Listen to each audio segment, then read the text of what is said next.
नमस्कार दोस्तों, जैसा कि हम सभी जानते हैं कि भारतीय जनसंघ या फिर भारतीय जनता पार्टी के संस्थापक श्री श्यामा प्रसाद मुखर्जी थे।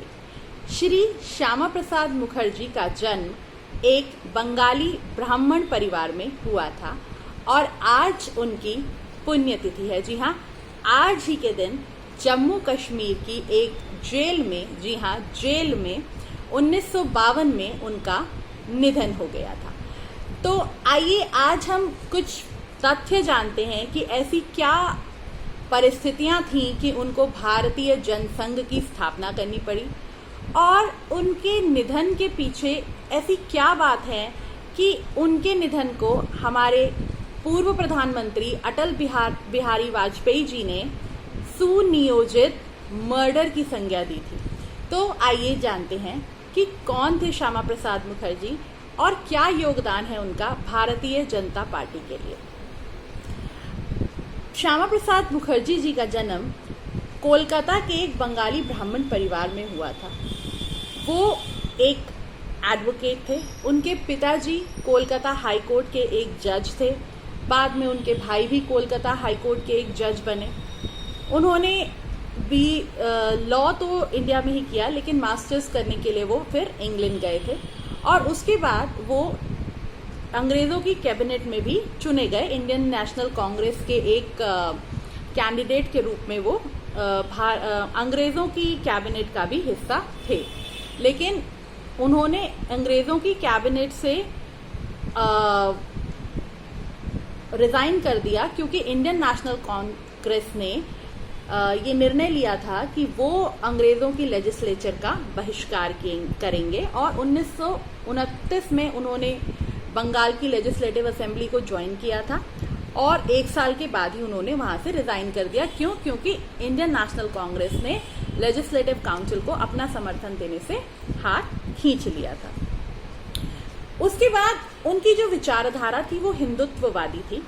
1943 में उनको अखिल भारतीय हिंदू महासभा का प्रेसिडेंट चुना गया। जी हाँ, देखिए, हिंदुत्ववादी विचारधारा के कारण ही उनको 1943 में हिंदू महासभा का प्रेसिडेंट चुना गया। ये बात और है कि बाद में उन्होंने हिंदू महासभा के प्रेसिडेंट पद से भी इस्तीफा दे दिया। क्योंकि हिंदू महासभा के कुछ पदाधिकारी ये चाहते थे कि हिंदू महासभा में गैर हिंदुओं को भी जगह दी जाए। जी हाँ, इस बात का श्री श्यामा प्रसाद मुखर्जी ने विरोध किया और उन्होंने हिंदू महासभा से भी इस्तीफा दे दिया।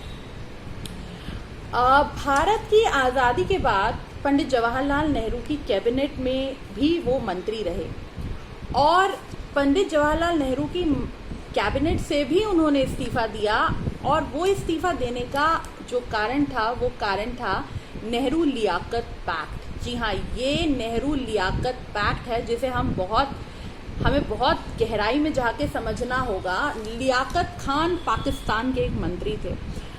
उन्होंने हमारे पंडित जवाहरलाल नेहरू जी के साथ एक समझौता किया कि हम दोनों देशों में माइनॉरिटी कमीशन की स्थापना करेंगे। जी हाँ, अल्पसंख्यक आयोग जो है वो नेहरू लियाकत पैक्ट की ही देन है। तो उन्होंने ये फैसला किया, नेहरू जी ने हमारे यहाँ से और उनके यहाँ से लियाकत खान ने, कि हम जो है ये एक माइनॉरिटी कमीशन यानी कि अल्पसंख्यक आयोग जो है वो स्थापित करेंगे दोनों देशों में, जिससे कि जो दोनों देशों की अल्पसंख्यक जनसंख्या है उसका हम ख्याल रख सकें। इसके जो श्यामा प्रसाद मुखर्जी थे वो इसके खिलाफ थे क्योंकि उनको ये लग रहा था कि यदि अल्पसंख्यक आयोग बन गया तो चूंकि बंगाल में मेजॉरिटी जो थी वो मुस्लिमों की थी, तो वहाँ के हिंदुओं को मुस्लिमों के अधीन एक तरीके से आएंगे क्योंकि अल्पसंख्यक आयोग बन जाएगा। खैर, जो भी उनका सोच रही हो, क्योंकि उसके बारे में मुझे ज़्यादा मटेरियल पढ़ने को नहीं मिला है तो मैं नहीं बोल सकती उसके ऊपर ज़्यादा।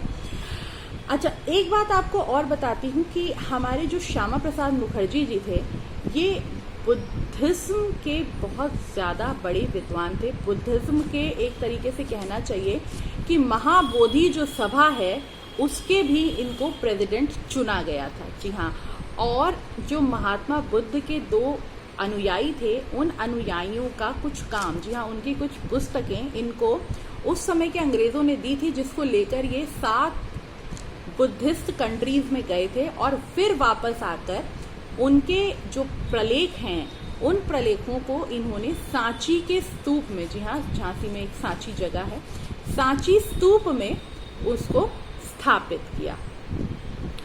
और एक बात और जो इम्पोर्टेंट है इनके बारे में वो मैं आपको बताती हूँ, वो ये है कि ये केवल 33 साल की उम्र में कलकत्ता विश्वविद्यालय के वाइस चांसलर बने। जी हाँ, केवल 33 साल की उम्र में कलकत्ता विश्वविद्यालय के वाइस चांसलर बने और इन्हीं के कार्यकाल में कलकत्ता विश्वविद्यालय में रविंद्रनाथ टैगोर जी ने बंगाली में अपना व्याख्यान दिया। जी हाँ, ये पहली बार था कि किसी विश्वविद्यालय में, क्योंकि उस समय पे ऑफिशियल लैंग्वेज जो थी वो अंग्रेजी हुआ करती थी, तो किसी विश्वविद्यालय में किसी भारतीय भाषा में व्याख्यान देने वाले प्रथम व्यक्ति थे हमारे रविंद्रनाथ टैगोर जी, और उनको इसके लिए प्रोत्साहित करने वाले व्यक्ति थे हमारे श्यामा प्रसाद मुखर्जी जी।